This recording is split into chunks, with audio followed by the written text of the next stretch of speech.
જય સ્વામિનારાયણ વિદ્યાર્થી મિત્રો। તો છેલ્લા વિડીયોમાં આપણે તત્વોની સંજ્ઞા વિશે વાત કરેલી, બરાબર છે। ડાલ્ટને પણ કેટલીક સંજ્ઞાઓ આપેલી હતી, બરાબર છે, જેમાં પરમાણુનો જથ્થો જે છે એના વિશે ખ્યાલ આવે, પરંતુ એ સંજ્ઞા જે છે એ આગળ વધારે ચાલી શકી નહીં, બરાબર છે। તો આધુનિક સમયમાં આપણી જે સંસ્થા જે છે, જે પૂછાય છે IUPAC, બરાબર છે, international union of pure and applied chemistry, જે રસાયણશાસ્ત્રના બધા જ નિયમો જે છે થી લગતા કોઈ પણ નામાંકરણ હોય કે કંઈ પણ હોય એ આપતું હોય છે, બરાબર। તો એમને જે છે એ નામ કેવી રીતે આપવું, સંજ્ઞા કેવી રીતે આપવી, નામકરણ કેવી રીતે કરવું, બરાબર છે, એના વિશે આપણે વાત કરેલી હતી, બરાબર। જેના નામો હોય, બરાબર છે, અંગ્રેજી નામો હોય, બરાબર છે, તો એના પહેલા અને બીજા અક્ષર અથવા તો પહેલો અક્ષર, બરાબર છે, અગર જો બે અક્ષર હોય તો પહેલો જે છે એ અક્ષર કેવો હોય, કેપિટલ હોય, અને બીજો કેવો હોય, સ્મોલ હોય, બરાબર છે। એના ઉપરથી આપણે સંજ્ઞા આપેલી હતી। પછી આપણે કેટલાક એવા પણ નામ જોયેલા હતા જે એના જે જર્મન નામ હોય, બરાબર છે, અથવા તો કોઈ રશિયન નામ હોય તો એના ઉપરથી જે છે એના નામ હતા, જેમ કે સોડિયમ છે તો એને નેટ્રિયમ કહેવાય એટલે એની સંજ્ઞા કઈ હતી, Na હતી। જેમ કે પોટેશિયમ છે તો કેલિયમ કહેવાય એટલે કે K હતો। ટંગસ્ટન છે તો વાલ્ફ્રામ કહેવાય એટલે W હતો, બરાબર। આ સંજ્ઞા જે છે તમારે યાદ રાખવાની છે, બરાબર છે, કેમ કે આગળ જતા જે છે એ આ જ વસ્તુ આવશે, સીધું નામ આ સંજ્ઞા જ આવશે, એટલે તમને અત્યારે યાદ રહેવું બહુ જરૂરી છે।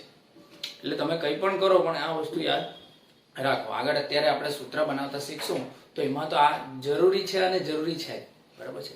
તો પહેલા તમને મેં આ વસ્તુ કહી દઉં કે આ બધું અમુક વસ્તુ જે છે એમાં કોઈ ટ્રીક હોતી નથી, બરાબર, એ આપણે કરવું જ પડે, બરાબર। તો હવે આપણે તત્વોની સંજ્ઞા વિશે વાત કરેલી, બરાબર। તો પરમાણુ જે છે એના ઉપર પાછા આવી જઈએ, બરાબર, કેમ કે તત્વો જે છે એ શેના બનેલા હોય તો પરમાણુના બનેલા હોય। કોઈ પણ પરમાણુ જે છે, કોઈ પણ દ્રવ્ય, પછી એ તત્વ પણ કહી શકાય, તત્વ શુદ્ધ હોય મોટા ભાગે, બરાબર। તત્વ એટલા માટે શુદ્ધ હોય કારણ કે એ એક જ પ્રકારના પરમાણુનું બનેલું હોય, બરાબર છે, એ એક જ પ્રકારના પરમાણુનું બનેલું હોય। તો પરમાણુ વિશે આપણે આગળ તો ચર્ચા કરી ગયેલા કે ઘણો નાનામાં નાનો છે, આપણે 1 મીટરની વાત કરી શકીએ, બરાબર છે। તો એ આપણે કહીએ ને કે 1 મીટર કરતા 100 ગણો નાનો છે, એને આપણે નેનોમીટરમાં જે છે એને માપવું પડે। હાઇડ્રોજનનો જે તમને મેં ત્રિજ્યા જે છે કે એનો જે વાત કરેલી એમાં 10⁻10 લખાવેલું હતું મીટર, બરાબર। તો બહુ ઘણો નાનો છે। અગર તમે એક આંગળીની વાત કરો, આંગળી ઉપર આવીએ, આટલા ભાગમાં જો મારે પરમાણુઓ ગોઠવવાના તો અસંખ્ય પરમાણુઓ ગોઠવી શકાય, ઘણા નહીં એટલા પરમાણુઓ ગોઠવી શકાય। એટલે તમે વિચારો કે કેટલો નાનો હશે આ બાલ જે છે, બાલ, બરાબર છે, એની ત્રિજ્યા કરતા પણ પરમાણુ જે છે એની ત્રિજ્યા બહુ નાની હોય, ખ્યાલ આવે ને। તો મારું કહેવાનું વસ્તુ એ જ છે કે પરમાણુ જે છે એટલો બધો સૂક્ષ્મ છે કે આપણે માનો કે એના ઉપર આપણે સ્ટડી કરવાની હોય, બરાબર છે, કે ભાઈ એની કેટલાક એના ગુણધર્મો વિશે આપણે જાણવું હોય તો જણાય આમને એમ પકડાતો નહીં હોય, જો દેખાતો નહીં હોય નરી આંખે, તો એની સ્ટડી કેવી રીતે કરવાની, બરાબર છે, તો બહુ ભારી પડી જાય, બરાબર।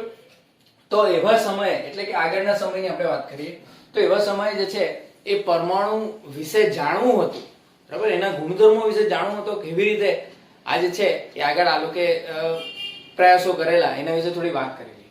પરમાણુ વિશે તો તમને ખ્યાલ જ છે, મુદ્દો પાછો લખું છું કે દ્રવ્યનો નાનામાં નાનો એકમ, બરાબર, દરેક વસ્તુ જે છે એ આ પરમાણુથી બનેલી આપણે કહી શકીએ, બરાબર। હવે પરમાણુ વિશે જાણવું, બરાબર છે, તો કેવી રીતે જાણી શકીએ, એની કોઈ તો એવા ગુણધર્મ હોય ને કે એના વિશે જાણી શકાય। તો કોઈ પણ વસ્તુ જે છે એના ગુણધર્મ વિશે જાણવું હતું તો તે ટાઈમે જે છે એ આપણે દળ વિશે જાણકારી એ લોકોએ જે છે જે ત્યારના જે સાયન્ટિસ્ટ હતા, ભૌતિક આપણે કહી શકીએ કે વૈજ્ઞાનિકો હતા, એમને એમના દળ વિશે જાણકારી જે છે એ લેવાની સ્ટાર્ટ કરી નાખી, બરાબર। તો દળ વિશે જાણવા માટે એમણે ફર્સ્ટ ઓફ ઓલ નામ શું આપી દીધું, પરમાણ્વીય દળ। પરમાણુનું દળ એટલે પરમાણ્વીય દળ, બરાબર। આપણે લખી દઉં પરમાણુનું દળ એટલે શું કહેવાય એને, પરમાણ્વીય દળ, બરાબર। પરમાણ્વીય દળ જે છે એના વિશે જાણકારી જે છે એમણે લેવાનું સ્ટાર્ટ કરી દીધું। તો એક વસ્તુ તો આમાં પહેલા તમને પોઈન્ટ થી ક્લિયર કરી દઉં કે દરેક તત્વ ના પરમાણુનું દળ જુદું જુદું હોય છે, બરાબર। અલગ અલગ તત્વો હોય, જેમ કે આપણી પાસે તત્વ એક છે, આપણા પાસે હાઇડ્રોજન છે, અને તત્વ બીજું જે છે એ આપણે લઈ લઈએ ઓક્સિજન, બરાબર. હાઇડ્રોજન હવે જો મેં સંજ્ઞા જ લખી દીધી, હાઇડ્રોજન અને ઓક્સિજન, બરાબર ને, એટલે હવે સંજ્ઞા તો આવડવું જ જોઈએ. તો તત્વ એક હાઇડ્રોજન છે અને તત્વ બે ઓક્સિજન છે. તો બંનેના અંદર જે તત્વો પરમાણુઓ હશે, બરાબર. હવે માનો કે આ પરમાણુને આપણે એક રાઉન્ડ થી બતાવી દઈએ, વચ્ચે H લખી દઈએ. આ પરમાણુ છે અને આ જે છે એ ઓક્સિજનનો પરમાણુ છે. તો હાઇડ્રોજનનું પરમાણુય દળ અને ઓક્સિજનનું પરમાણુય દળ જે છે એ કેવું હશે? જુદું જુદું હોય. એટલે કે દરેક તત્વના પરમાણુનું દળ કેવું હોય? જુદું જુદું હોય. ખ્યાલ આવ્યો? સમજ પડી? ઓકે. બીજો પોઈન્ટ આપણે લખીએ, પરમાણુ અતિ સૂક્ષ્મ હોવાથી તેનું દળ નક્કી કરવું ઘણું મુશ્કેલ છે. તો સ્વાભાવિક વસ્તુ છે, મેં તમને કહી કે એકદમ નાની વસ્તુ, એકદમ નાની વસ્તુ, તો એને આપણે નક્કી કેવી રીતે કરવું કે આ પરમાણુનું દળ છે, બરાબર. એને નક્કી કરવું કેવી રીતે, બરાબર ને, કે આ જે છે એ પરમાણુનું દળ છે એ આપણે નક્કી કેવી રીતે કરવું, બરાબર ને. તો શું કર્યું હશે આ લોકોએ? તમે વિચાર કરો, શું કર્યું હશે, બરાબર. તો વૈજ્ઞાનિક લોકોએ રાસાયણિક સંયોગીકરણના નિયમો જે છે એનો ઉપયોગ કર્યો. તો આવી પરિસ્થિતિમાં પરમાણુય દળ નક્કી કરવા રાસાયણિક સંયોગીકરણ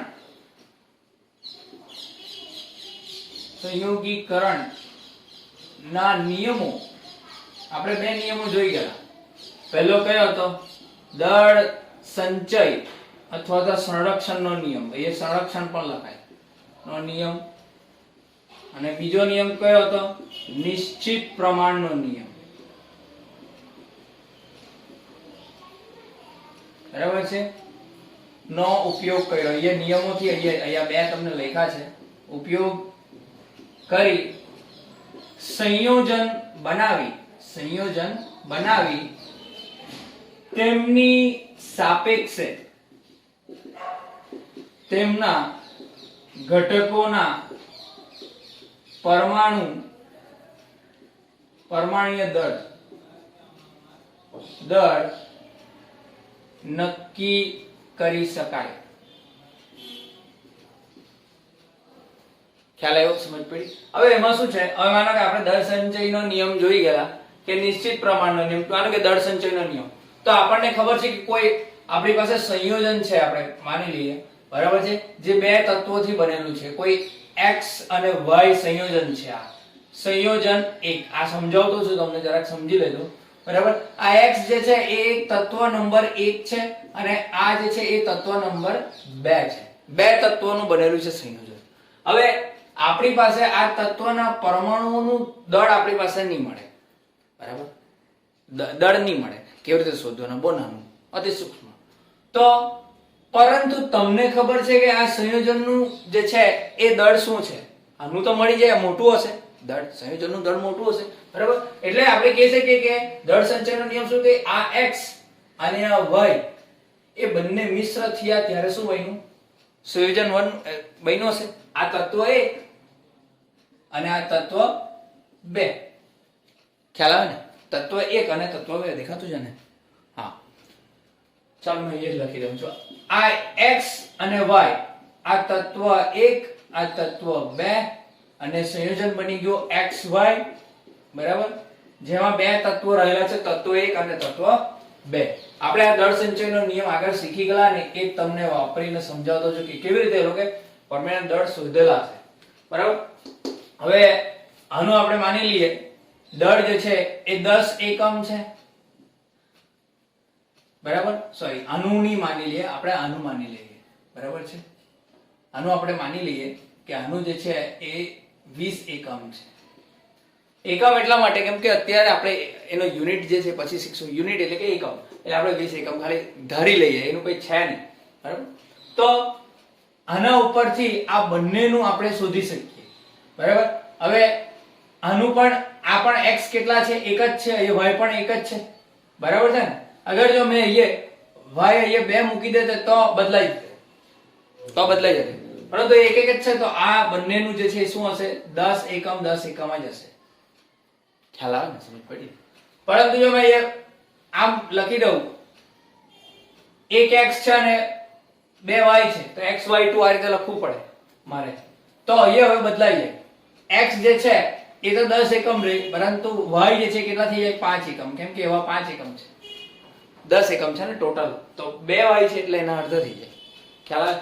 આ રીતે જે છે આ લોકોએ પરમાણ્વીય દળ જે છે શોધેલા હતા સાપેક્ષ રીતે. સાપેક્ષ એટલે સરખાવવા, કમ્પેર કરવો, બરાબર ને. જેનું વધારે છે, કેમ કે તમને ખબર છે દળ સંચયનો નિયમ, અહીંયા જે વજન હશે, બરાબર, અહીંયા આપણે ટોટલ વજન કરીએ, આ 10 ને આ 5 દુ 10, 20 થયા, તો એ 20 થઈ ગયા.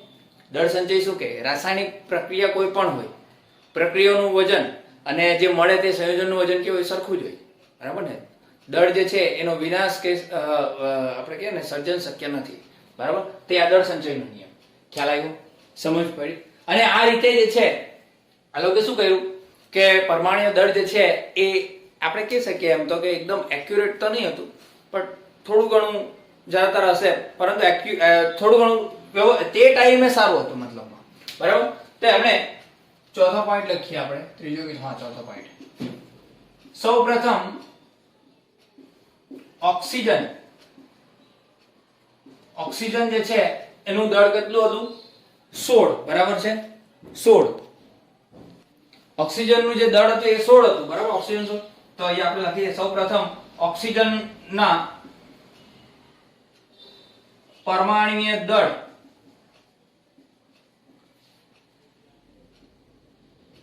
નો ઉપયોગ કરતા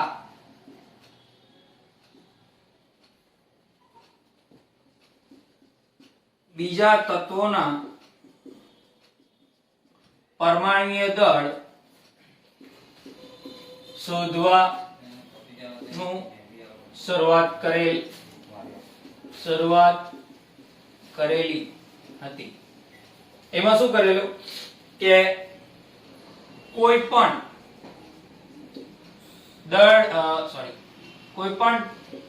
તત્વોનું પરમાણ્વીય દળ બરાબર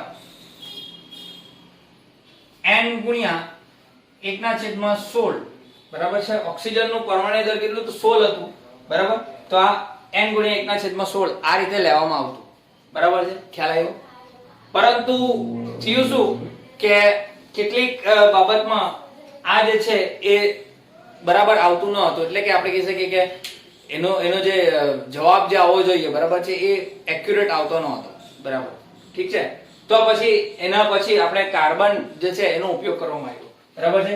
ત્યાર પછી 1961 માં ઈસવીસન 1961 માં ઓક્સિજન ની જગ્યાએ કાર્બન 12 સમસ્થાનિકનો ઉપયોગ કરવામાં આવ્યો હતો, બરાબર.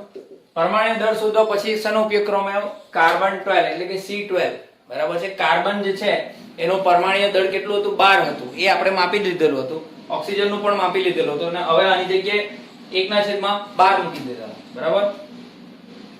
લખી દેવાનું, બરાબર. n ગુણ્યા 1/12, બરાબર. ખ્યાલ આવ્યો? એટલે માનો કે હાઇડ્રોજન તત્વનો, દાખલા તરીકે હાઇડ્રોજન છે, હાઇડ્રોજન તત્વનું પરમાણ્વીય દળ તો n બરાબર 1 આવશે, 1/12 એટલું શું થઈ જાય? એનું પરમાણ્વીય દળ થઈ જાય, બરાબર. પરંતુ આ 1/12 જે છે એને ત્યાર પછી AMU તરીકે લખવામાં આવતું, બરાબર છે. AMU એટલે મેં લખી દઉં એટોમિક માસ યુનિટ, બરાબર. અથવા અત્યારે જે લખવામાં આવે એ U લખવામાં આવે, એટલે કે યુનિફાઈડ માસ યુનિટ, બરાબર. ઇંગ્લિશમાં છે બરાબર. અહીંયા મેં પાછો લખી દઉં છું. જો એક દાખલા તરીકે આ જે છે ને એ નીચે અહીંયા લખી દઉં. હાઇડ્રોજનનું પરમાણુય દળ 1 છે, 1 ગુણ્યા 1/12 એટલે 1/12 જ થાય. પરંતુ આને જે છે એને આ રીતે લખવાનું બરાબર શૂટ ના કરે, એટલે કે કાર્બનનો 1/12મો ભાગ એમ કે તો ચાલે આપણે, બરાબર ને. તો અને AMU અથવા U તરીકે લખવામાં આવે, બરાબર છે. આ છે ને પરમાણુય દળ જે છે, પરમાણુય દળ અથવા તો આણ્વીય દળ જે છે એનું શું છે, આ એકમ છે, બરાબર. આ AMU એટલે A એટલે એટોમિક, ના માસ ના યુનિટ, બરાબર. અને આ જે છે એનું નામ છે યુનિફાઈડ માસ યુનિટ, બરાબર. એટોમિક માસ યુનિટ, એટોમિક એટલે મેં તમને આગળ કીધું ને એટમ, પરમાણુનું દળનો એકમ એ જ છે, પરમાણુય દળનો એકમ. ઇંગ્લિશમાં આનો અર્થ શું થાય, પરમાણુનો દળનો એકમ, બરાબર છે. એટલે AMU આપી દીધું. પણ પછી ખબર પડી કે અણુનું પણ દળ આવે, એટલે પછી આમાં પછી મોલેક્યુલર માસ યુનિટ લખવું પડે. અણુ એટલે મોલેક્યુલ થાય, બરાબર. એટલે બધા માટે આ યુ જ વપરાય, અથવા અત્યારે જોવા જાય તો યુનિફાઈડ માસ યુનિટ. યુનિફાઈડ એટલે બધા માટે, પરમાણુ અણુ બધા માટે, બરાબર. ખ્યાલ આવ્યો, સમજ પડી? આટલું નોટ કરો એટલે આપણે આગળ જઈએ. તો આપણે વ્યાખ્યા શું લખી શકીએ, પરમાણુય દળની વ્યાખ્યા શું લખી શકીએ? જો આપણે જોઈ ગયા 12મો ભાગ, તો કાર્બન 12, બરાબર છે. કાર્બન લખે તો પણ ચાલશે, પણ કાર્બન 12 લખવાનું, કેમ કે કાર્બનના સમસ્થાનિક હોય, તે આપણે આગળ જોઈશું.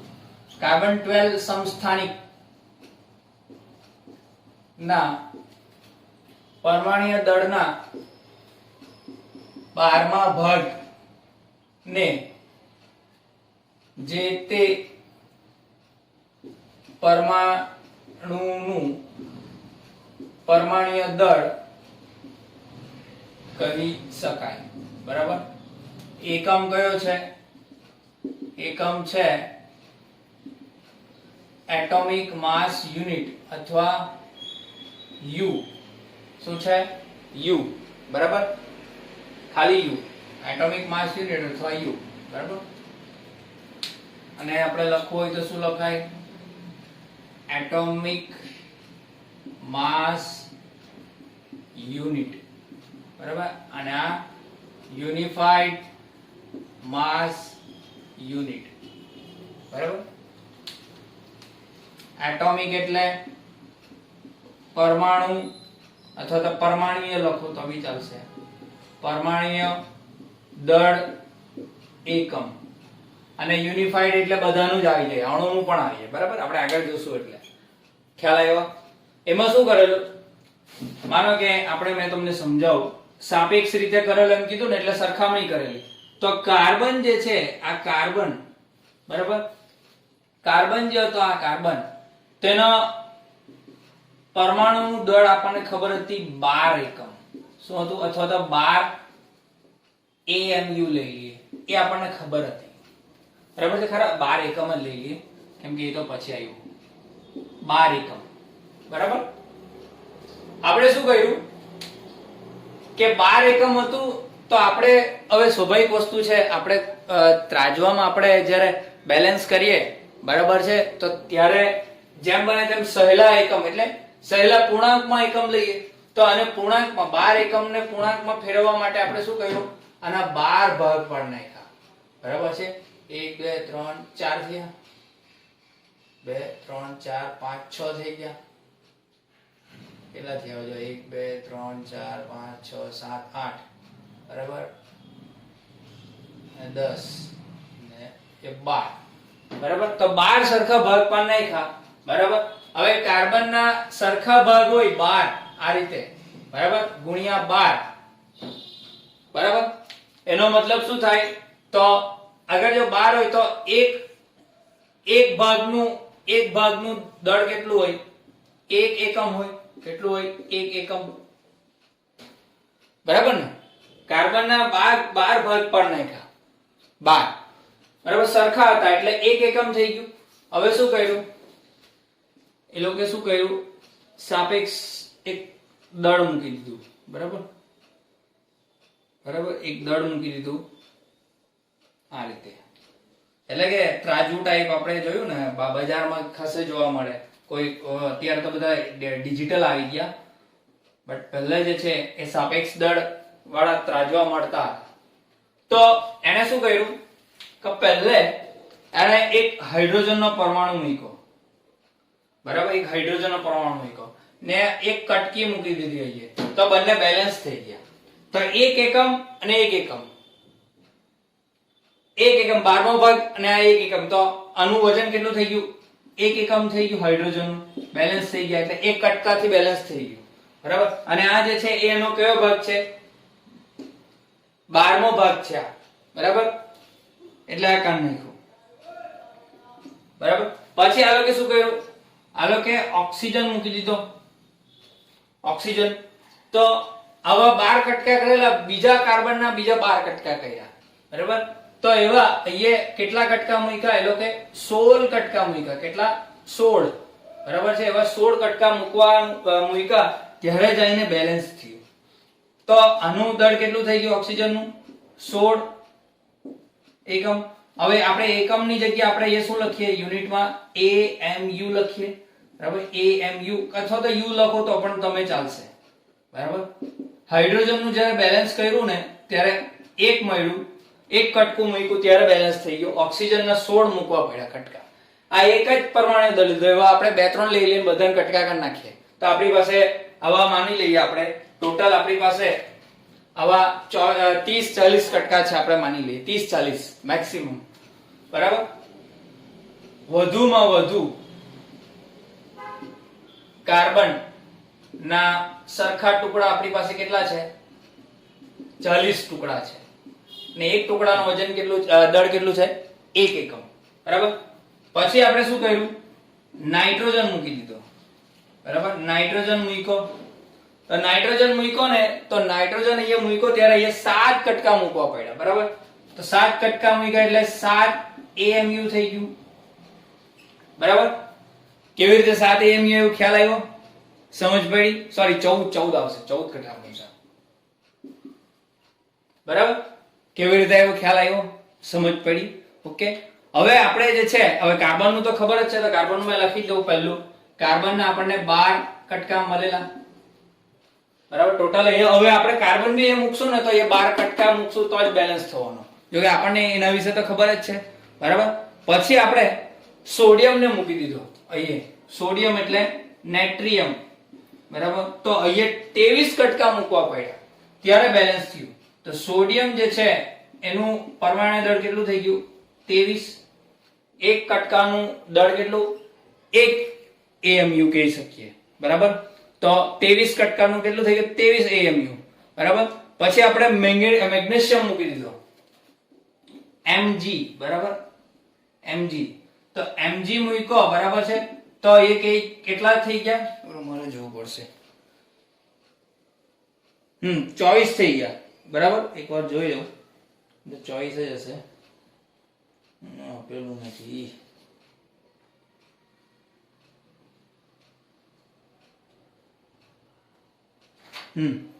ચાલશે, વાંધો નહીં, ચાલો. 24 AMU, બરાબર. 24 કટકા થઈ ગયા.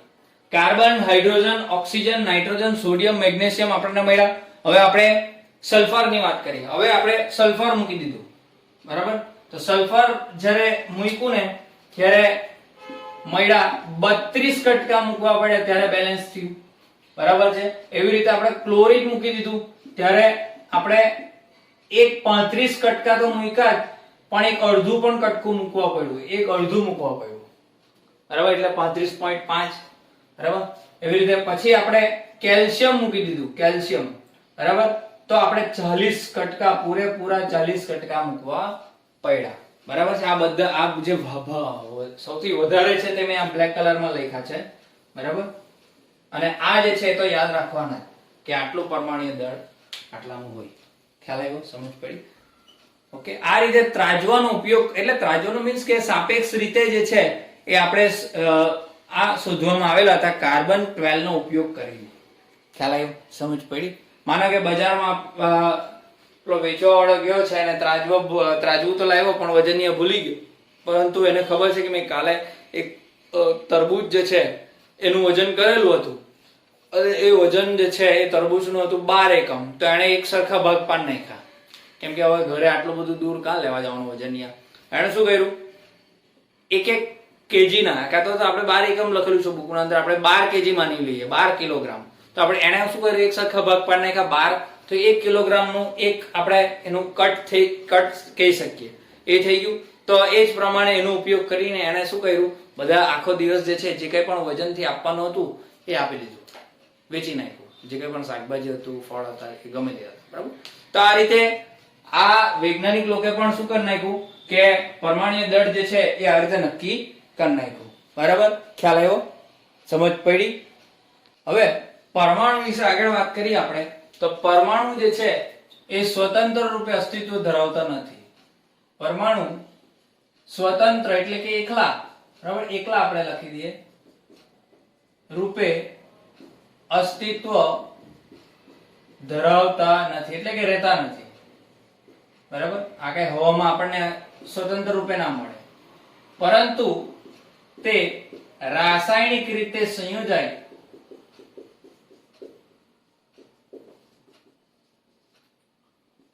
તત્વો કે અણુ રૂપે,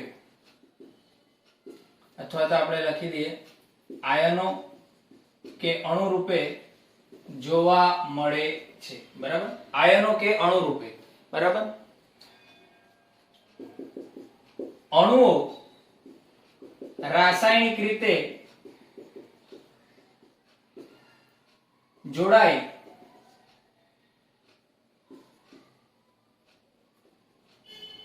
દ્રવ્ય રૂપે